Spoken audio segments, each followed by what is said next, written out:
Od mog su roda pali milijuni za prosvjetu i vjeru i slobodu. Kod tuča lišća što se zgranja struni, kad vihar diže kamenje i vodu. Vjekovit patnik moj je narod bio, sve otkad dođe svrletni Karpata, al vječno mrijuć nije umrijet htio, jer još nas ima još Hrvata.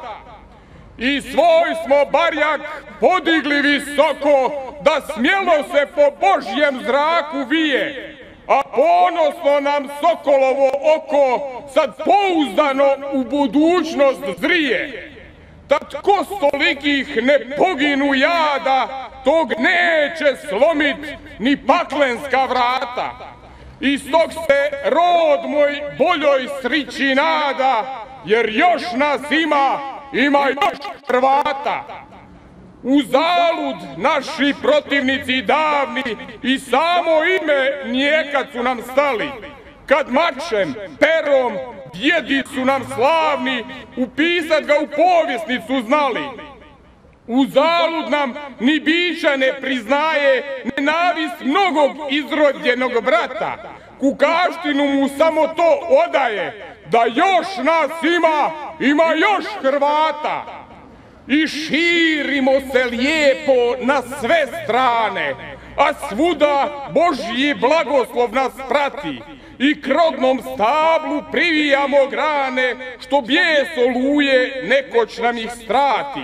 I što je našeg roda na Balkanu, u jedno kolo već se s nami hvata. I Svetom pismu, čast i Alkoranu, da još nas ima još Hrvata. Uzalud nas i mudri učenjaci prekrajaju na 100 plemena. Uzalud nas i glupi smušenjaci na zemljopisna rastaču imena.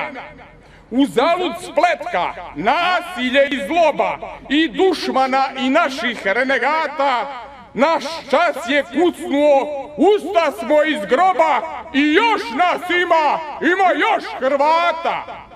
Uzalud sve, uzalud suncu branit da ne sine kad zora se zaplavi. Uzalud sve i nam će se razdanit, jer već nam se jedinstva sunce javi, a za njim nova srića će nam sinut. Budućnost bolja, žuđena i zlata, a himna slavlja k nebu će se vinut. Da, još nas ima još Hrvata.